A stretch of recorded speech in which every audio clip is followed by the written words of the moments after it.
Hey guys, in this video I will show you how to see your subscribers on YouTube mobile.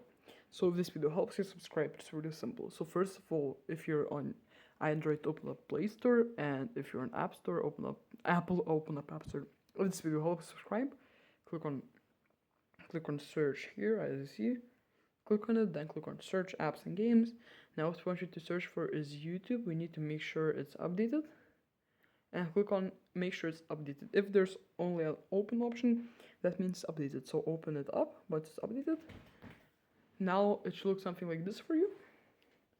What I want you to do then is just simply here click on you. It should look something like this then. And then click on just your profile, just like that.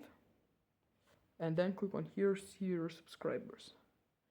And here it shows my subscribers who made their subscription public. Just like that. I hope this video helped you subscribe.